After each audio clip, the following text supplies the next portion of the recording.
Hello friends, उड़ाना इसमें आपका स्वागत है। आज हम जो है यूपीएससी के पीवाईक्यू डिस्कशन करने जा रहे हैं। और डिस्कशन करने से पहले ये भी थोड़ा जान लेते हैं कि असल में हमें सोर्स की क्या क्या जरूरत पड़ती है, कौन कौन से सोर्स ज़्यादा इंपॉर्टेंट होते हैं। तो सोर्स में क्या क्या इंपॉर्टेंट होता है, इसमें सबसे पहला आता है आपका पीवाईक्यू। पीवाईक्यू जो सबसे ज़्यादा मोस्ट इंपॉर्टेंट होता है। और एक अगली चीज़ जो होती है वो होती है एनसीईआरटीज, जहाँ से आपके डायरेक्ट क्वेश्चन आ जाते हैं, डायरेक्ट या इनडायरेक्ट आपके यहीं से क्वेश्चन बनते हैं। और अब देखोगे पीवाईक्यू करने से आपको ये भी जानकारी मिल जाती है कि आने वाले पैटर्न में क्या क्या होगा, आने वाले किस तरीके के सवाल होंगे, मतलब आने वाले सवाल किस तरीके से हो सकते हैं, किस किस के बेस पर हो सकता है। और पीवाईक्यू के बेस पर हम ये जान सकते हैं कि ये असल में टॉपिक्स कौन से यूपीएससी के फेवरेट है। यूपीएससी के मोस्टली फेवरेट कौन कौन से टॉपिक्स हैं, थीम कौन सी सबसे ज़्यादा पसंद करती है। अगर एंशिएंट हिस्ट्री में अगर देखा जाए, मोस्ट पॉपुलर थीम रहती है यूपीएससी के लिए, वो होती है Buddhism. Buddhism, Jainism, Mauryan. Maurya में सबसे ज्यादा मोस्ट इंपॉर्टेंट है तो वो होता है अशोका। Ashoka, Gupta, Gupta period,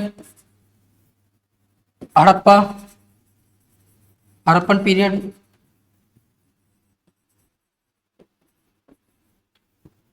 ports. इन सब के ऊपर जो है यूपीएससी अक्सर जो है सवाल पूछती है। और एक और भी है, वो है संगम।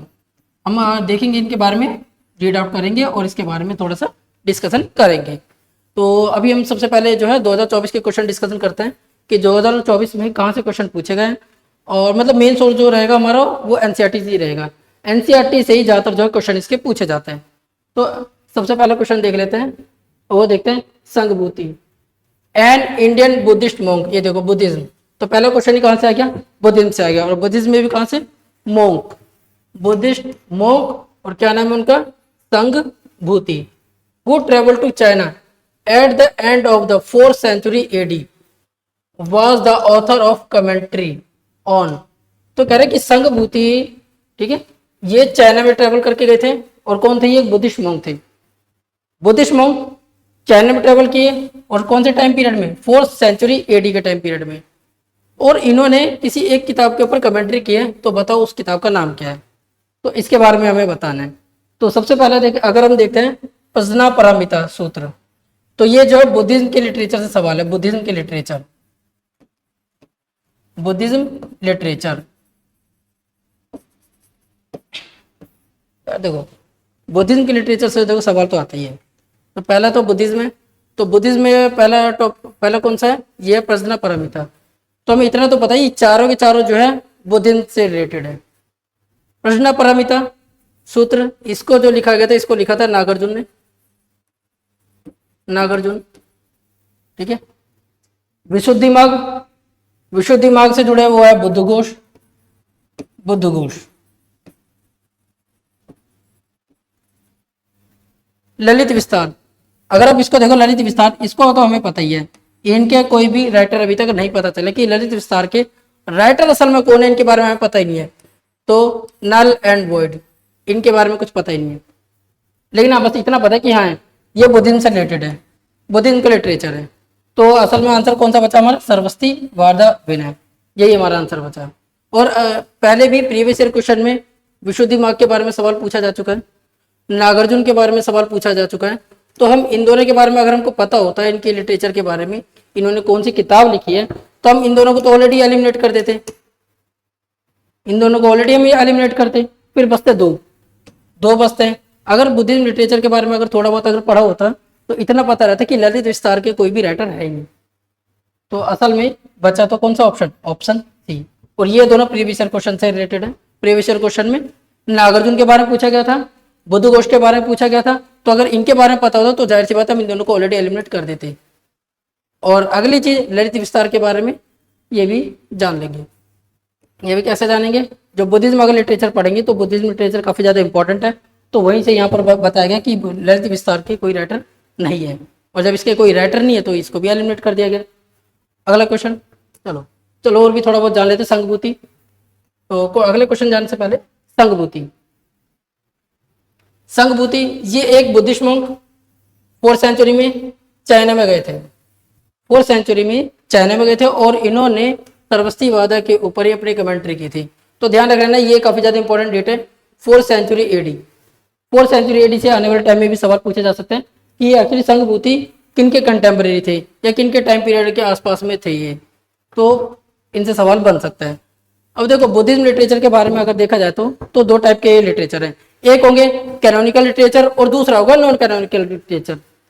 कैनोनिकल का मतलब ये है कि जो स्टार्टिंग में जो लिटरेचर लिखे गए, जैसे कि त्रिपिटक, जो तीनों पिटक है, सूत पिटक, विनय पिटक, अभिधम पिटक, ये तीनों के तीनों ये जो त्रिपिटक है ये सब के सभी कैनोनिकल लिटरेचर कहलाएंगे।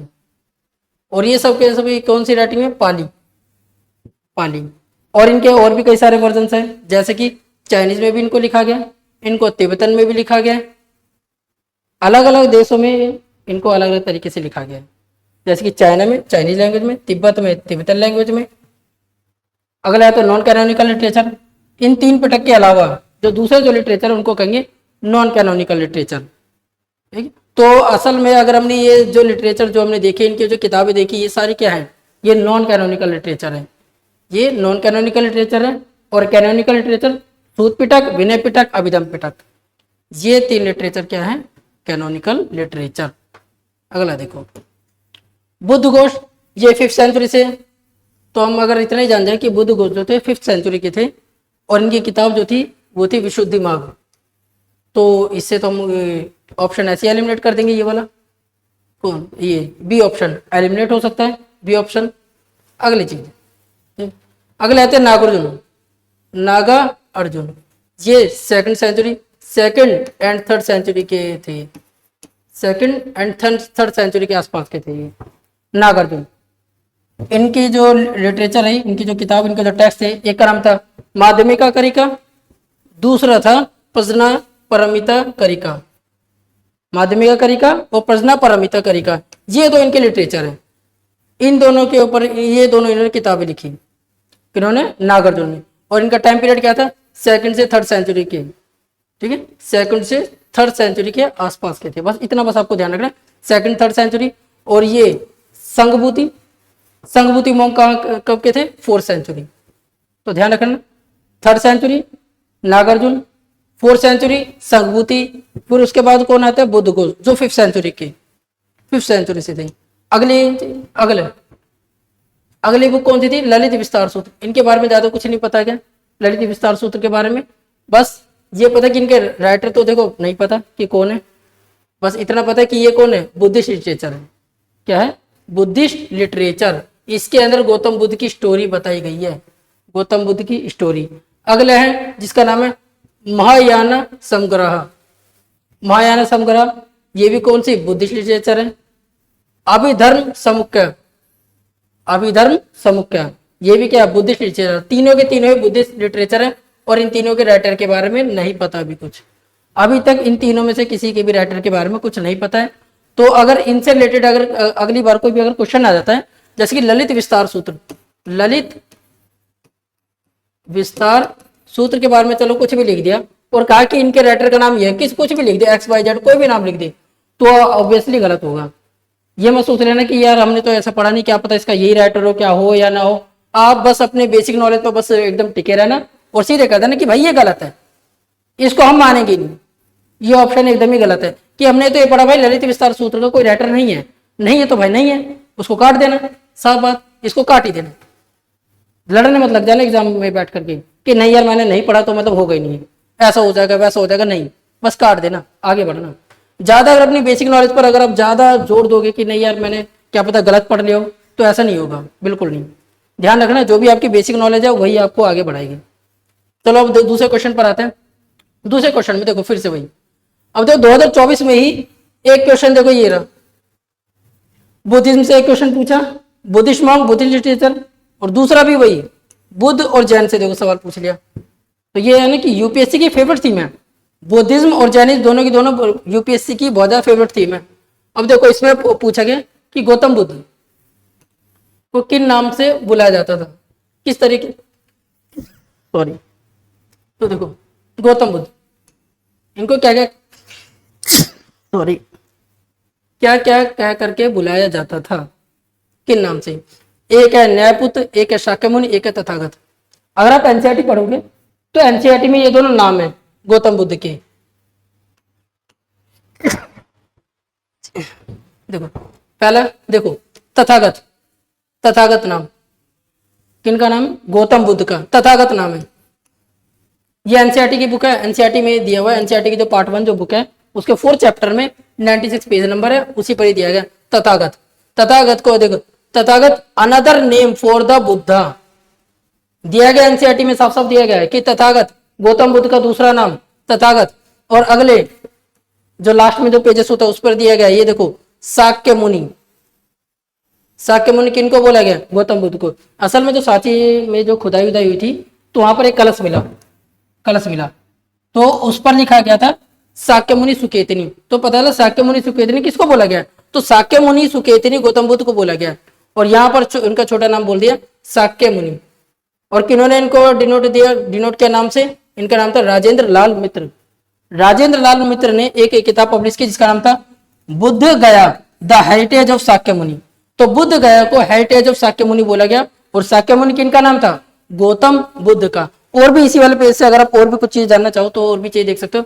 जेम्स फर्गुसन, इनके बारे में तो सवाल आ सकता है, जैसे 3-4 नाम दे दिए, उनमें से एक दे दिए जेम्स फर्गुसन, और 4 लिस्ट दे देंगे कि बताओ इनमें से क्या क्या चीज इनसे रिलेटेड सही है। ये बोल कि ये एक आर्कोलॉजिस्ट थे, फिजिक्स थे, कुछ भी 4-5 अलग अलग नाम दे देंगे, तो उनमें क्या होता है? ये एक आर्कोलॉजिस्ट थे जेम्स फर्गुसन। और भी कुछ यहाँ पर नाम है जैसे एच कोल। ये एनसीईआरटी का ही है, एनसीईआरटी का पेज है, उसी के अंदर ही दिया गया ये, और पेज नंबर 110 है। Themes in Indian history, book first है ये, बुक फर्स्ट में ये बुक फर्स्ट में तो क्या दिया गया? गौतम बुद्ध का नाम दिया है शाक्य मुनि, और दूसरा नाम क्या है? तथागत, तथागत। अगला देखो, यहीं से 2023 में एक और भी क्वेश्चन पूछा गया था, एक और मतलब इसमें स्टेटमेंट दे दी गई थी कि जो स्तूपास है वो बुद्धिस्ट ओरिजिन है। अब हमें ये बताना था कि हाँ वो है या नहीं है। तो ठीक उसी वाले पेज पे ये साइड में देखोगे व्हाई वर स्तूपास बिल्ट, कि स्तूपास को क्यों बनाया जाता था, या मतलब स्तूपास को क्यों बनाया गया था। तो इसी में ही जो सेकंड पैराग्राफ है, ये देखो फर्स्ट लाइन, ये देखो ठीक है, first line, tradition of erecting stupas may have been pre Buddhist. देखो क्या बोला है? May have been. May have been का मतलब हो सकता है कि हाँ भाई ये प्री बुद्धिस्ट ओरिजिन हो, स्तूपास जो है ये प्री बुद्धिस्ट ओरिजिन है। और 2023 के स्टेटमेंट में क्या दिया गया कि स्तूपास बुद्धिस्ट ओरिजिन है। तो दोनों चीज गलत। तो अब यहाँ पर जो गलत हुए ना कि जो 2023 में जो क्वेश्चन दिया गया था कि जो स्तूपास है, स्तूपास ये बुद्धिस्ट ओरिजिन है, गलत हो गया। एनसीईआरटी में यहाँ पर लिखा हुआ है पेज नंबर 96 पर ही कि देखो stupas may have been pre Buddhist, कि स्तूपास जो है ना बुद्धिस्ट से पहले के हैं। हाँ ये है कि बुद्धिस्ट ने स्तूपास को बहुत ज्यादा अडॉप्ट किया है, बहुत ज्यादा उसको यूज किया है, बहुत ज्यादा यूटिलाइज किया इस वाले वर्ड को। तो हमको कई बार लगता है ना एग्जामिनेशन में बैठ करके हाँ यार यही हो, क्या पता बुद्धिस्ट का ही ओरिजिन हो। नहीं, लेकिन ऐसा नहीं है, क्योंकि अगर आप देखोगे कि ये जो स्तूपास है ना सिर्फ यहाँ पर नहीं, यूरोप में भी, मिडिल ईस्ट में भी कई सारी जगह पे स्तूपास जैसे स्ट्रक्चर देखने को मिल चुके हैं, खासतौर से यूरोप साइड में स्तूपास देखे जा चुके हैं। स्तूपास की तरह बिल्कुल ऐसे माउंट की तरह से बना हुआ है, उसी में देखने को मिला हुआ है।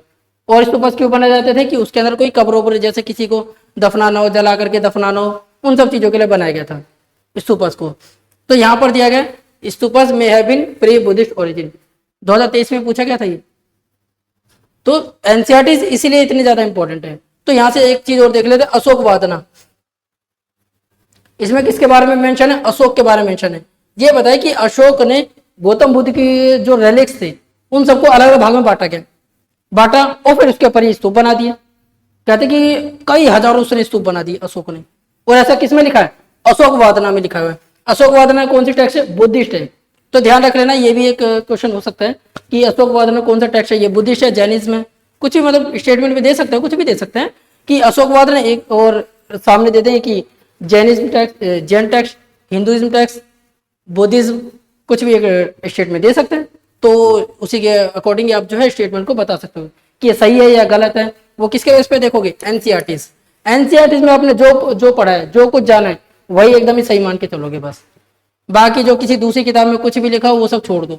मेन चीज रहेगी आपके एनसीईआरटी के बेस पर ही आपके क्वेश्चन बनते हैं, और एनसीईआरटी के बेस पर ही आपका प्री निकलेगा, एनसीईआरटी के बेस पर ही आपका बाकी सब कुछ निकलेगा। तो इसलिए क्या है, एनसीईआरटी सबसे ज्यादा मोस्ट इंपॉर्टेंट है। तो एनसीईआरटी को आप सबसे ज्यादा प्रेफर करोगे। और अगली चीज जो इंपॉर्टेंट है, most of the most important वो है पीवाईक्यू। तो आपको जो है पीवाईक्यू पढ़ करके ही जाना है। और पीवाईक्यू ऐसे नहीं कि भैया बस ABCD करके ऐसे करके बस देख लेना, ऐसे करके नहीं देखना। आपको क्या करना है कि एक ऑप्शन क्या है, जैसे इधर देखो सॉल्व किया गया था ना, कि देखो इधर देखो 4 ऑप्शन है, चारों ऑप्शन के बारे में फिर आपको ढूंढना है, ये पता लगाना है, अच्छा हाँ ये कौन सा है वो कौन सा है, इसके बारे में सारी चीज जानो। प्रश्न परमिता सूत्र, विशुद्धि मार्ग, सर्वस्ती वादन विनय, ललित विस्तार है, इन चारों के बारे में आपको अलग अलग से डिटेल से देखना है, अच्छे से पढ़ना है। फिर क्या होगा, अगली बार में क्या हो सकता है, इन्हीं में से किसी के ऊपर भी क्वेश्चन आते हैं या इन्हीं से रिलेटेड कोई ना कोई स्टेटमेंट आते हैं। फिर आप क्या करोगे, अगर आपने पढ़ा होगा इनके बारे में, थोड़ा सा रिसर्च किया होगा, थोड़ा सा जाना होगा तो सॉरी, अगर आपने इनके बारे में थोड़ा सा पढ़ा होगा, थोड़ा सा जाना होगा, तो आप इजीली आप इसके बारे में आंसर दे सकते हो। अगर नहीं पढ़ा होगा तो कहां से दोगे, नहीं कुछ। हाँ, लेकिन ये भी कुछ बच्चों को लग रहा हो कि यार ऐसे अगर क्वेश्चन नहीं हो पा रहा सॉल्व तो क्या करेंगे, तो सबसे आसान इजी थिंग है, सबसे इजी वो है तो स्कीपेबल।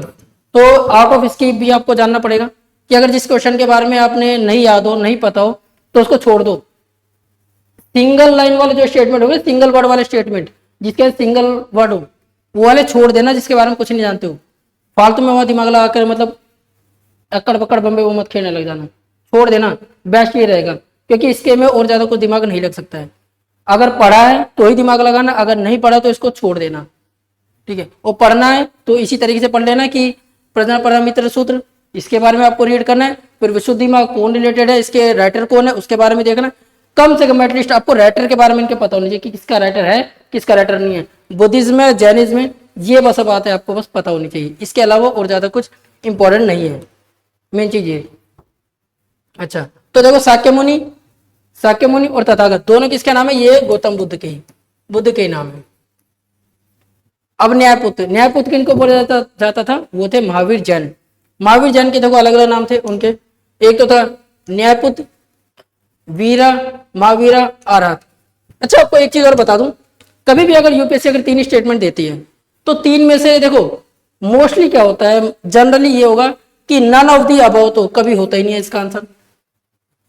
मोस्टली 1 रेयरली कभी होता है, लगभग क्या होगा, मोस्टली इसके आंसर ना 2 ही होते हैं, बी होते हैं। कभी 3 या 4 स्टेटमेंट देखे ना यूपीएससी हिस्ट्री के ऊपर। मैं संजय टैगी या इन्वायरमेंट ज्योग्राफी इनकी बात नहीं कर रहा, मैं हिस्ट्री की बात करूं। हिस्ट्री में जनरली इसके आंसर कौन से होते हैं, 2 आंसर होते हैं। इनमें से कोई ना कोई 2 स्टेटमेंट होगी, तीनों का भी स्टेटमेंट नहीं देता यूपीएससी, और तीनों कभी जल्दी आंसर इसके होते नहीं है। और नन ऑफ दी अबव तो होता ही नहीं है, 1 होगा या 2 होगा। और जनरली क्या होता है, 2 होते हैं इसमें ज्यादातर आंसर, 1 भी हो जाते हैं लेकिन बहुत कम। तो यहाँ पर क्या है, गौतम बुद्ध के 2 नाम। एक चीज और भी ध्यान रखना, यूपीएससी ना कभी भी किसी भी रिलीजन को डिफेम नहीं करेगी। कोई भी अगर किसी को रिलीजन के बारे में अगर स्टेटमेंट आ रही है तो पॉजिटिव स्टेटमेंट होगी तो हमेशा ठीक रहेगी, और नेगेटिव स्टेटमेंट यूपीएससी कभी देती नहीं है। और अगर देगी तो एकदम ही गलत स्टेटमेंट होगी वो, तो उसको अपने आप ही आप काट देना। और पॉजिटिव स्टेटमेंट को आप हमेशा करेक्ट करके आना, और नेगेटिव स्टेटमेंट को उसको काट के साइड कर देना, कहता ना भाई तू निकल। यूपीएससी कभी किसी रिलीजन को डिफेम नहीं करती। कभी बुद्धिज्म के बारे में सुना कि यूपीएससी ने बुद्धिज्म के बारे में कभी कोई ऐसी स्टेटमेंट दी थी, कुछ उठ पटांग से कुछ गलत स्टेटमेंट नहीं। स्टेटमेंट देगी तो जनरल स्टेटमेंट देगी, जनरिक स्टेटमेंट, जिससे या तो पॉजिटिव हो, नेगेटिव जल्दी कभी देगी नहीं। इस तरीके से कभी किसी धर्म की बुराई नहीं करेगी यूपीएससी। तो पॉजिटिव स्टेटमेंट जहां पर भी अगर किसी रिलीजन की अगर दी जाती है तो वो स्टेटमेंट क्या होगी, ठीक आपकी निकलेगी स्टेटमेंट, ठीक है। तो चलो अगला क्वेश्चन देखो। अगला आता है, देखो चंद्रकेतुगढ़। देखो चंद्रकेतुगढ़ कहां से रिलेटेड है, उड़ीसा, ट्रेडिंग पोर्ट टाउन। क्या सही है, देखते हैं अभी। ये भी यूपीएससी का प्रीवियस ईयर क्वेश्चन है। पहली चीज प्रीवियस ईयर क्वेश्चन पीवाईक्यू, और दूसरी चीज एनसीईआरटी। पहला कौन सा, पीवाईक्यू, और दूसरा क्या है, एनसीईआरटी। अगली चीज देखो, इनाम गांव कहां पर है, महाराष्ट्र, ठीक है। देखते हैं अभी, महाराष्ट्र और चालकोलिथिक साइट। दूसरा मंगडू, केरला, मेगालिथिक साइट, ठीक है। अभी ये भी देखते हैं। उसके बाद सालिहंदुन, आंध्र प्रदेश, और रॉक कट केव्स। चलो ठीक है, अभी ये देखते हैं। तो सबसे पहले ये देखते हैं कि यूपीएससी ने जो कहां से क्वेश्चन पूछा है। तो डायरेक्टली जो क्वेश्चन पूछा है यूपीएससी ने, पहली चीज एक तो पीवाईक्यू, और दूसरा 2024 का ही क्वेश्चन है ये। पहली चीज एक तो देखो पीवाईक्यू, और दूसरा एनसीईआरटी। एनसीईआरटी कौन सा, एनसीईआरटी के सेकंड चैप्टर से क्वेश्चन पूछा हुआ है।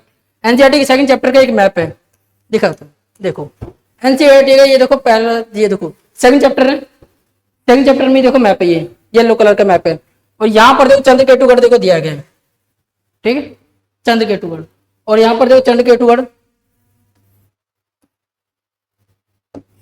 चंद्रकेतुगढ़, ठीक है, चंद्रकेतुगढ़ यहाँ पर, तो चंद्रकेतुगढ़ देखो यहाँ पर दिया गया है। तो चंद्रकेतुगढ़ क्या है, यहाँ पर गलत है, क्योंकि देखो चंद्रकेतुगढ़ कहाँ पर है, ये आपको दिखाई दे रहा है बंगाल में। चंद्रकेतुगढ़ कहाँ दिखाई दे रहा है, बंगाल साइड में आपको दिखाई दे रहा है। और ये रहा देखो उड़ीसा, उड़ीसा में कौन सी जगह, वो है शिशुपालगढ़। तो उड़ीसा में शिशुपालगढ़ है।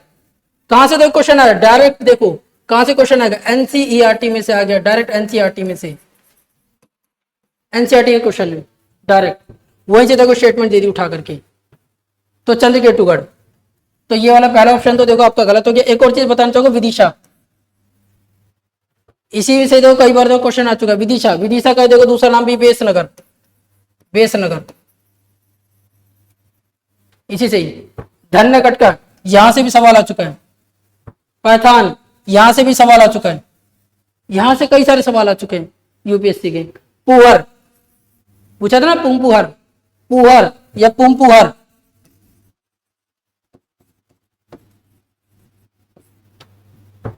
पूछे गए तो भाई कौन सा है, ये है क्या, तो ये क्या है, एक ट्रेडिंग पोर्ट है, पोर्ट। तो यूपीएससी अक्सर क्या करते हैं, पोर्ट से भी सवाल पूछती है, ट्रेडिंग पोर्ट से। अब हमें इतना पता, अगर किसी ने अगर ये मैप अगर कोई देख करके गया होगा तो उसे इतना पता चंद्रकेतुगढ़ उड़ीसा में तो नहीं है, तो पहला ऑप्शन तो ये गलती हो जाएगा। और हमारा एक ये वाला लॉजिक देखो, हमेशा देखो दो ही स्टेटमेंट ठीक होते हैं, तो यहाँ पर भी देखो दो दो देखो सारी देखो स्टेटमेंट दी गई है, तो चार तो देखो चारों की चारों तो ठीक नहीं होगी। तो पहला अगर देखो चंद्रकेतुगढ़ अगर गलत है, ठीक है, अगर चंद्रकेतुगढ़ अगर गलत है तो जाहिर सी बात है दूसरा वाला देखते हैं, पहला और ये पहला, तो ए स्टेटमेंट तो एलिमिनेट हो गया और डी भी एलिमिनेट हो गया। अब बचा 2 और 4, ठीक है, क्योंकि देखो 3 तो देखो दोनों में ही है, अगर 3 गलत हो जाएगा तो ये भी गलत है, इसका मतलब क्या, तीसरा तो चलो ठीक है। अगला देखते हैं इनाम गांव, ठीक है, इनाम गांव, ठीक है। अब देखते हैं इसमें इनाम गांव सही है या गलत है। अगर आपको इतना पता है कि इनाम गांव महाराष्ट्र में और एक चालकोलिथिक साइट है, इनाम गांव क्या है, ये एक चालकोलिथिक साइट है, और यहां पर आपको अर्ली विलेज के एविडेंस मिलते हैं।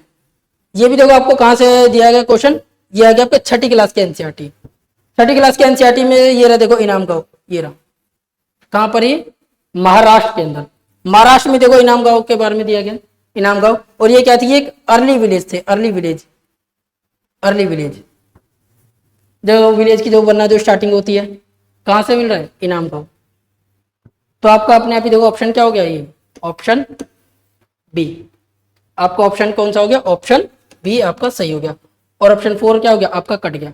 अब देखो सालिहुंदन, सालिहुंदन क्या है, ये रॉकेट श्राइन से नहीं है, यहाँ पर रॉकेट श्राइन केव्स नहीं है, हाँ ये आंध्र प्रदेश में जरूर है, सालिहुंदन आंध्र प्रदेश में है, लेकिन ये क्या है, एक बुद्धिस्ट साइड है, बुद्धिस्ट है ये, बुद्धिस्ट। यहाँ पर आपको मिलेंगे चैत्य मिलेंगे, विहार मिलेंगे, क्या चैत्य विहार स्तूप, ये किस चीज के लिए जाने जाते हैं, चैत्य विहार स्तूपा,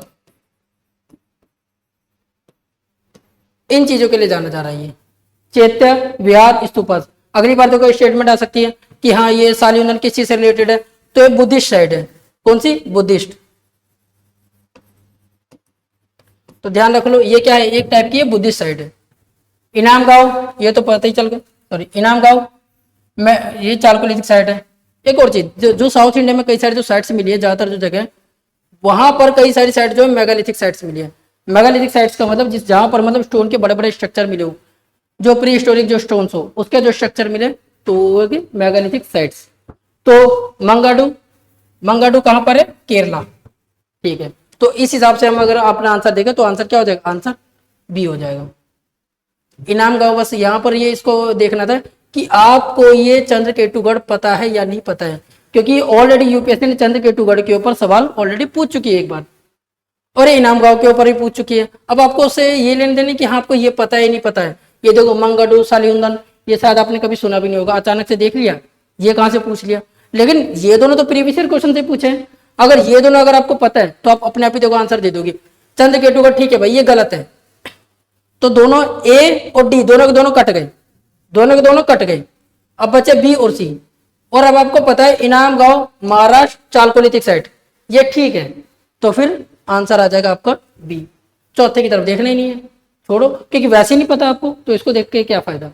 ऑलरेडी आपको यूपीएससी ने बता रखा है कि हाँ सिर्फ 2 ही ठीक है यहाँ पर, अब चेक कर लो कि भाई कौन से 2 ठीक है। इजी, ठीक। चलो चलो और भी चलो देख लेते हैं।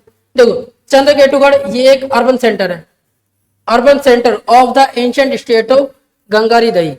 और ये कहाँ से बिलोंग करता है, ये बंगाल साइड रीजन में। कहाँ से, बंगाल साइड रीजन और बांग्लादेश, वेस्ट बंगाल और बांग्लादेश साइड वाले रीजन में ये। तो यानी कि उड़ीसा में तो नहीं है, ये तो पता ही चल गया कि ये उड़ीसा में नहीं है, ठीक। और ये 4th सेंचुरी BC के आसपास का ये स्टेट है, ये शहर है, ये जगह है। अगला आते हैं देखो इनाम गांव। इनाम गांव क्या है, एक चालकोलिथिक साइट्स है। चालकोलिथिक साइट्स ये कौन सी साइट्स होती है, जिस समय कॉपर, ठीक है, कॉपर का यूज किया जाता था, कॉपर का, ब्रॉन्ज का, इन सब का यूज किया जाता था, ठीक है। कॉपर का मेनली किसका यूज करते हैं, कॉपर का। और यही वो टाइम है जिस समय, ठीक है, जिस समय हमको यहाँ पर विलेज देखने को मिल जाते हैं, यहाँ पर विलेज, ठीक है। तो चालकोलिथिक साइट्स कौन सी होती है, जहां पर विलेज देखने को मिल जाते हैं, जहां पर कॉपर का यूज किया जाता है। और एक्चुअली इसको दूसरे नाम से भी जाना जाता है, जिसको कहते हैं अर्ली जॉर्वे कल्चर भी बोलते हैं इसको। बस इतना काफी है इसके लिए। अब जो मंगडू में बस इतने बस ध्यान रखना कि ये एक मेगालिथिक साइट है और वो है केरला में, बस इससे ज्यादा और कुछ इसके में जानने की जरूरत नहीं इसके में। सालियुंदन में बस ये है कि ये एक बुद्धिस्ट साइट है, Andhra Pradesh, Buddhist Andhra Pradesh, 12th century. ये सेंचुरी भी याद रहे या ना रहे कोई दिक्कत नहीं है, इतने ज्यादा इस पे फोकस करने की जरूरत नहीं है। बस सालिहुंदन, बुद्धिस्ट साइट, आंध्र प्रदेश, बस ये 3 वर्ड बस आपको ध्यान में रखना है। देखो ठीक है, ये देखो। तो मोस्ट इंपॉर्टेंट क्या है यहाँ पर, मोस्ट इंपॉर्टेंट है ये एनसीईआरटी के मैप। एनसीईआरटी के आपको मैप करके जाने ही जाने, चाहे कुछ भी हो जाए, मैप तो आपको देखो छोड़ना नहीं है। मैप अगर छूट जाएंगे तो जाहिर सी बात है आपके क्वेश्चन भी देखो छूट जाएंगे। देखो ये एक देखो सिंगल मैप है जिससे कई बार देखो क्वेश्चन आ चुके हैं। देखो विदिशा के बारे में कई बार सवाल आ चुका है, पुहर के बारे में कई बार सवाल आ चुका है, धन्य कटका अभी भी फिलहाल में क्वेश्चन आया था ना कि धन्य कटका ये एक बुद्धिस्ट साइट है, ये कहाँ पर है, मतलब कौन से स्टेट में, कौन से रीजन में, तो इसका था आंध्रा रीजन, आंध्रा या आंध्र प्रदेश आ जाएगा इसमें। ये क्वेश्चन आ चुका है, एक ही मैप में से देखो कई बार क्वेश्चन आ रहे हैं, तो ऐसे मैप को तो छोड़ के बिल्कुल भी नहीं जाना है। देखो चंद्रकेतुगढ़ के बारे में भी आ गया था। अगले एक और भी देख रहे हैं, महास्थान दे दें कि हाँ ये मतलब आंध्र प्रदेश, ये मतलब यूपी में, बिहार में, कुछ ऐसे दे देगा तो लेकिन क्या हो जाएगा, वो गलत हो जाएगा, तो महास्थान वहां पर है नहीं। बस आपको इतना ध्यान रखना है कि कौन सा किस रीजन में पड़ रहा है। अगर आपको ये इतना ही पता होता ना कि हाँ ये चंद्रकेतुगढ़ इतना ज्यादा ऊपर की तरफ है, उड़ीसा में तो हो नहीं सकता, तो आपको तो डेफिनेटली आपका आंसर काफी आप करीब तक पहुंच जाते, काफी ज्यादा करीब तक, ठीक है। और एक चीज और हाँ ये बता देता हूँ कि जब ऐसे 3 स्टेटमेंट अगर ऐसे करके आ रहे हैं, तीन रोज जब आ रहे हैं ऐसे, जैसे स्टेट आर्कियोलॉजिकल साइट्स, डिस्क्रिप्शन, तो ऐसे में ना कोई भी स्टेटमेंट ठीक होने की बहुत कम चांसेस होता है, बहुत ही ज्यादा कम। तो ऐसे वाले स्टेटमेंट में ना जैसे 4 में से हमेशा 2 ही ठीक रहते हैं, 2 से ज्यादा रेयरली कभी कभार हो सके तो शायद ठीक हो, अदरवाइज कभी ठीक नहीं होता। हाँ हिस्ट्री में चारों की चारों स्टेटमेंट, पांचों की पांचों स्टेटमेंट, मतलब चारों की चारों स्टेटमेंट कब ठीक होती है, वो तब होती है जब किसी ऐसे टॉपिक के बारे में पूछ लिया जिसके बारे में हम कुछ जानते नहीं। जैसे कि इन्होंने इसके बारे में पूछ लिया गया था कि एक ट्रैवलर है, इन्होंने मतलब इंडिया के इस वाले हिस्से के बारे में कुछ ऐसी बातें लिखी, ये सब चीजें लिखी। अगर उस स्टेटमेंट में कुछ जनरल बातें हैं तो सारे ठीक ही होंगे, क्योंकि देखो वो कोई भी ट्रैवलर होगा, किसी भी किताब में अगर कुछ भी लिखेगा या कोई भी अगर किताब लिखता है तो हजारों पन्नों की किताब हो जाती है। और यूपीएससी ये नहीं चाहेगा कि भाई आप ना हजारों पन्ने आप पढ़ के बैठो, सभी ट्रैवलर्स की आप किताबें रटना चालू कर दो, नहीं ऐसा कुछ नहीं होगा। यूपीएससी आपका एप्टीट्यूड चेक करता है कि क्या आप समझ सकते हो कि क्या कोई ट्रैवलर ऐसा इंडिया के बारे में लिख सकता है कि नहीं लिख सकता, क्या क्या ऐसा हो सकता है उस समय की कंडीशन के बारे में। बस आपको थोड़ा बहुत ही बस जनरल बस एप्टीट्यूड बस आ जाए, उतना काफी रहता है। एप्टीट्यूड अगर किसी ने डेवलप कर लिया कि हाँ कौन से क्वेश्चन ठीक होते हैं, कौन से क्वेश्चन को कैसे अटेम्प्ट किया जाता है, तो इजीली आप मतलब किसी भी क्वेश्चन को आप अटेम्प्ट कर सकते हो। सॉरी मतलब किसी भी नहीं, मतलब कि मोस्टली आप क्वेश्चन को आप अटेम्प्ट कर सकते हो, और फिर आप 90 या 90 से भी अबव आप जो है अटेम्प्ट कर सकते हो क्वेश्चंस को। अगला क्वेश्चन देखो, ये वही वाले जो क्वेश्चन है जिनको मतलब आप या तो छोड़ दो या तो कर लो, स्किपेबल। अगर आता है तो ठीक है, वरना स्किप कर दो, लेकिन मैं तो कहूँ भाई स्किप करने से बेटर है सोचो कि आगे जाके स्किप कर दे ऐसे वाले क्वेश्चन, पहले एक बार ये देख लो। भाषा, भाषा या भाष या भाष्य, इनके बारे में ऑलरेडी PYQ में पूछ लिए गए प्रीवियस ईयर क्वेश्चन में। अब इनके बारे में अगर किसी ने अगर थोड़ा बहुत भी पढ़ा होता तो वो पता होता है कि हाँ इनके बारे में इन्होंने मतलब 2 किताबें इनकी ज्यादा फेमस है। ठीक है,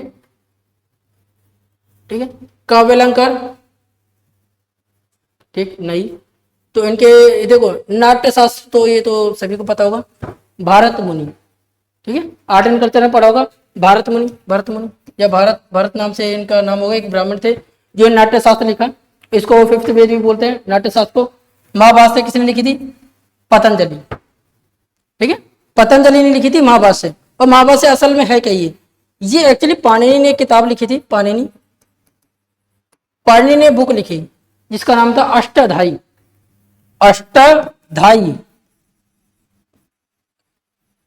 अष्टाध्यायी, अष्टाध्यायी जो बुक लिखी, ये जो अष्टाध्यायी थी ये संस्कृत ग्रामर बुक थी, संस्कृत ग्रामर। ठीक है, Sanskrit grammar, Sanskrit grammar book. और इस वाली बुक के ऊपर, अष्टाध्यायी के ऊपर जो कमेंट्री की है पतंजलि ने, पतंजलि ने इसके ऊपर कमेंट्री की, और इसके ऊपर जो कमेंट्री की उसको बोला गया महाभाष्य।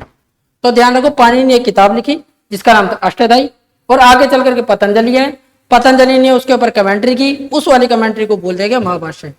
ये भी PYQ में पूछा जा चुका है, पतंजलि के बारे में, महाभाष्य के बारे में ऑलरेडी पूछा जा चुका है, ये भी ध्यान रहे, इनके बारे में ऑलरेडी सवाल पूछे जा चुके हैं। और अब आए नाट्यशास्त्र, यानी कि भारत मुनि।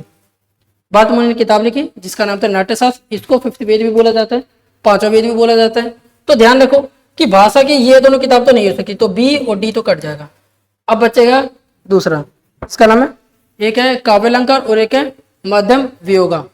तो अब इन दोनों में से या तो आप किसी भी स्टेटमेंट को देखो, टिक मारो, या तो आगे बढ़ो, ये भी हो सकता है। तो ऐसे वाले क्वेश्चन क्या है, स्किपेबल, छोड़ सकते हो। ठीक है, तो इसका लेकिन सही आंसर क्या होगा? ये होगा माध्यम वियोगा, माध्यम वियोगा, तो सही आंसर यही होगा। देखो भाषा, देखो भाषा के बारे में यही पूछा जा चुका है कि इनमें से कौन सा प्ले राइट से रिलेटेड है, कि कुछ ऐसे नाम दे दिए, कुछ राइटर्स के या कुछ भी नाम दे दिए इकट्ठे, जैसे भाषा के या और भी कुछ के नाम दे दिए इकट्ठे, और फिर बोला गया ये बताओ कौन है। तो उनमें से कुछ 4 ऐसे लाइन दे दी, 4 स्टेटमेंट दे दी, उनमें से एक स्टेटमेंट रहती है प्ले राइट्स। तो आंसर क्या था? प्ले राइट्स था।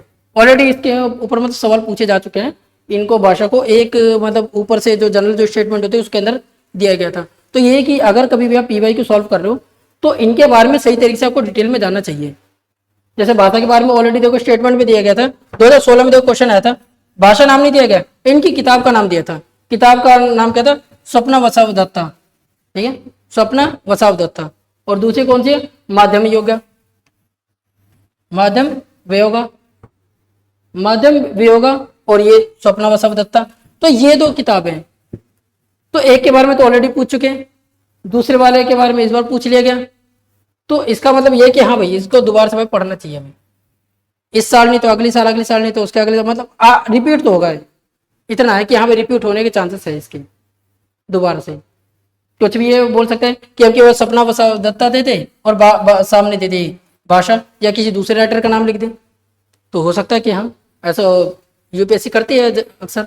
जैसे इस बार भी देखो क्या क्या, देखो भाषा के बारे में बोल दिया, इनके राइटर के बारे में बोल दिया। अगर हमको इन दोनों के बारे में पता है तो जाहिर सी बात हम तो ये तो बोलते हैं कि हाँ भाई नाट्यशास्त्र और महाभाष्य किसने लिखी है। अगर इनके बारे में पता है, ये ऑलरेडी PYQ में भी है, अगर इनके बारे में अगर हमको पता है तो जाहिर सी बात है ये दोनों तो हम ऐसे एलिमिनेट कर देंगे। अब बचेगा A और C, यहाँ तक तो कम से कम पहुंच जाएंगे हम, इतना अगर पता है। और देखो काव्यालंकार, देखो काव्यालंकार ये तो संस्कृत पोएट है, ठीक है, संस्कृत पोएट्स, और इनका टाइम पीरियड क्या रहता है?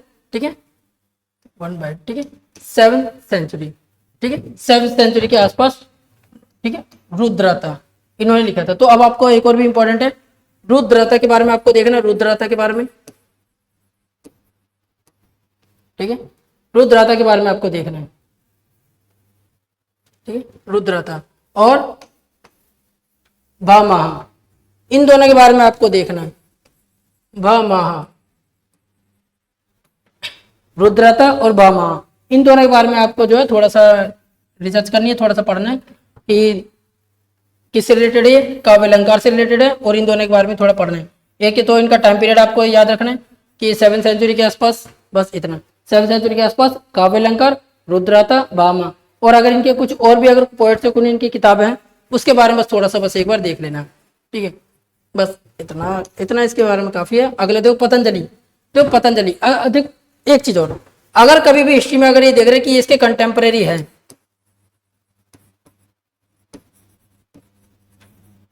अगर कोई भी कह दे रहे हैं, जैसे अगर पतंजलि के बारे में दे दिया और कहा कि ये गुप्त के कंटेम्परेरी, तो असल में क्या होता है, गलत होता है। यूपीएससी मोस्टली यही काम करती है कि किसी के भी कंटेम्परेरी दे दिए तो गलत है। देखो अगर आपको मान के चलो कंटेम्परेरी पता नहीं है कि कौन सा किसके कंटेम्परेरी, कौन सा किसके साथ में, तो आप क्या करोगे, आप कंटेम्परेरी गलत मार के आना। हाँ अगर आपको एकदम श्योर हो कि हाँ आपको पता ही है कि हाँ ये इसी कंटेम्परेरी है, तो आप मतलब इसको टिक मारना कि हाँ ठीक है, अदरवाइज आप इसको गलत ही मार के आना। क्यों? क्योंकि मोस्टली यूपीएससी क्या करती है, कंटेम्परेरी हमेशा गलत ही देती है ज्यादातर। हाँ इक्का दुक्का ऐसे केस आ जाता है, जैसे 5 में से एक क्वेश्चन में दे दिया कि हाँ कंटेम्परेरी जो है, तो आपका सही मतलब सही दे देती है कि सही स्टेटमेंट दे देती है कि कंटेम्परेरी जो पतंजलि है जिसके होंगे उन्हीं के बारे में बता देते हैं इस तरीके से। तो चलो अब आगे देखते हैं। तो पतंजलि ने 2 किताबें लिखी, एक थी योग सूत्र, ठीक है, योग सूत्र, और थी महाभाष्य, ठीक है।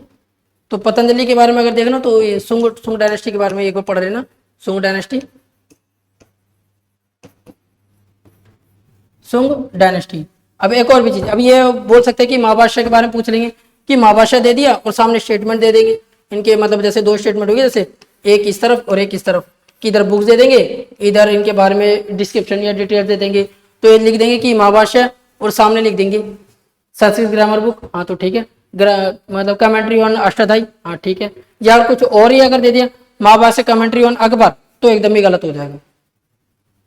तो ऐसे ही स्टेटमेंट बना के दे सकती है यूपीएससी कि महाभाष्य एक तरफ दे देगी और दूसरी तरफ क्या दे देगी, सामने उसकी डिटेल दे देगी कि हाँ ये जो है संस्कृत ग्रामर के ऊपर एक कमेंट्री है, कमेंट्री ऑन संस्कृत ग्रामर, या this book related to the Sanskrit grammar, या this book related to the Sanskrit, ऐसे करके स्टेटमेंट दे सकती है यूपीएससी।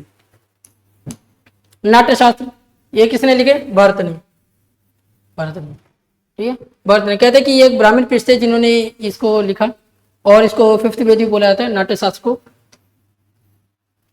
इनका टाइम पीरियड क्या रहा, ये 200 बीसी से लेकर 200 एडी, टाइम पीरियड याद रख लेना। कई बार क्या होता है उनके टाइम पीरियड क्रोनोलॉजी देती है यूपीएससी, क्या इनकी क्रोनोलॉजी बताओ, तो इनकी क्रोनोलॉजी में जो भारत मुनि है, जो भारत है, इनकी क्रोनोलॉजी ये ध्यान रखना 200 बीसी। तो नाट्यशास्त्र कब लिखी गई, 200 बीसी से। कई बार क्या होता है ना कि आप इनके टाइम पीरियड के अकॉर्डिंग भी आप इनको सॉल्व कर सकते हो सवाल को। क्या किसी एक राइटर के बारे में पूछ लिया, आपको पता है कि हाँ वो उसके मतलब उसके टाइम पीरियड का नहीं है, और एक जगह दी नाट्यशास्त्र, आपको याद नहीं है चलो, लेकिन बस आपको इतना पता है नाट्यशास्त्र जो है 200 बीसी या एडी के आसपास ही लिखी गई है, और किसी मतलब 10th सेंचुरी 11th सेंचुरी किसी राइटर का नाम दे दिया। अब उस टाइम के राइटर का नाम दे दिया और ये वाली किताब दे दी, तो एकदम ही गलत हो जाएगा। तो ऐसे वाले क्वेश्चन को आप इजीली फिर आप हैंडल कर पाओगे अगर आपको थोड़ी बहुत टाइम लाइन भी बस आसपास की बस पता है, तो ये भी ज्यादा बेटर है। अगला देखते हैं, चलो ठीक है, 6th क्वेश्चन देखो। अब चलो अब इसके बारे में पढ़ते हैं। Consider the following properties included in the world heritage list release by UNESCO. UNESCO ने वर्ल्ड हेरिटेज लिस्ट जो रिलीज किया उसके बारे में बताना है, लेकिन ऊपर से देख करके डायरेक्ट आंसर नहीं दे देना, नीचे देखना है कि 2023 में, याद करो क्या बताया था कि कभी भी अगर 4 स्टेटमेंट होगी तो चारों ठीक नहीं देगा यूपीएससी, 2 देगा, ठीक है, मतलब 4 तो देगा नहीं, तो 4 को तो ऐसे काट ही देना। अगर आपको एग्जैक्टली अगर पूरे श्योर हो कि हाँ पक्का भाई 4 के चारों हैं, तो ठीक है भाई कर दो आगे। अब आप ये भी देख सकते हो कि जैसे रानी की वाव हमारे 100 रुपए के नोट पर भी है, और उस समय चर्चा में भी थी कि रानी की वाव, और मतलब देखा भी गया था कि रानी की वाव ऑलरेडी मतलब इसके अंदर वर्ल्ड हेरिटेज यानी कि यूनेस्को की लिस्ट में, वर्ल्ड हेरिटेज साइट या वर्ल्ड हेरिटेज लिस्ट में रानी की वाव ऑलरेडी है, ठीक है। तो आपको इतना तो पता है कि हाँ भाई रानी की वाव तो है, लेकिन कब है 2023 से पहले की है, तो आप इसको तो काट ही दोगे। तो आपको तो इतना पता है कि हाँ चारों के चार तो स्टेटमेंट होगी नहीं, ठीक है। और जनरली क्या होता है, टू होता है, एक तो है तुक्का मारो आगे बढ़ो, ये करंट अफेयर्स का है, या तो पढ़ करके अगर हो जाता है तो बेटर है, अदरवाइज अगर नहीं आता है तो ऐसे वाले क्वेश्चन को आपको क्या क्या करना है, स्किप कर देना है, नहीं आता तो। अदरवाइज ये कौन से क्वेश्चन है, ये जो करंट अफेयर्स का क्वेश्चन है, करंट अफेयर्स से, ठीक है। तो इसका आंसर क्या हो जाएगा, इस वैसे भी इसका आंसर बी ही है, आंसर तो इसका बी ही होना है, क्योंकि यूपीएससी कभी भी चारों के चारों स्टेटमेंट को करेक्ट नहीं करती है, बहुत कम ही रियली क्वेश्चन होगा, जैसे साइंस टेक इन्वायरमेंट इन सब में होता है, इन सब में चलता है, हिस्ट्री में तो बहुत रेयर केस होता है, हिस्ट्री में। अगला देखो, चलो अब इनके बारे में तो डिस्कशन करते हैं। देखो शांति निकेतन, शांति निकेतन को, ठीक है, इसको 2023 में इसको इंक्लूड किया गया शांति निकेतन को, ठीक है, रविन्द्रनाथ टैगोर, ठीक है, लॉरेट, ठीक है, made it to the UNESCO world heritage list. Santiniketan कब बनाया गया था, ये 1901 में इसको शेप दिया गया था, इसको बना दिया गया था, ठीक है, इसको बनाया गया 1901 में, और इसको वर्ल्ड हेरिटेज लिस्ट में कब डाला गया, 2023 में। तो शांति निकेतन याद रखना। शांति निकेतन किन से रिलेटेड है, रविन्द्रनाथ टैगोर। अब आपको रविन्द्रनाथ टैगोर के बारे में पढ़ना है, रविन्द्रनाथ टैगोर, इनके कुछ लिटरेचर, इनके बारे में आपको पढ़ना है, इन्होंने कौन कौन से मूवमेंट में हिस्सा लिया, मूवमेंट्स के बारे में आपको पढ़ना है, इनके लिटरेचर के बारे में पढ़ना है, ये दोनों तो आपको पढ़ना ही पढ़ना है। और इन्होंने कौन कौन सी, अगर किसी असेंबली में इन्होंने भाग लिया हो, किसी पार्टी के सदस्य रहे हो, तो उसके बारे में पढ़ लेना आपको। अगला आता है कि देखो होयसाल, ठीक है, होयसाल, देखो होयसाल के ऊपर भी देखो पहले भी इसके ऊपर यूपीएससी में क्या है, PYQ इसमें मतलब क्वेश्चन आ चुके हैं। शांति निकेतन से भी कई बार क्या है, PYQ क्वेश्चन आ चुके हैं, होयसाल से भी क्वेश्चन आ चुके हैं PYQ में इससे। अब देखो इसको भी, होयसाल को भी 2023 में इसको यूनेस्को की वर्ल्ड हेरिटेज लिस्ट में, वर्ल्ड हेरिटेज साइट में इसको इंक्लूड किया गया 2023 में, ठीक।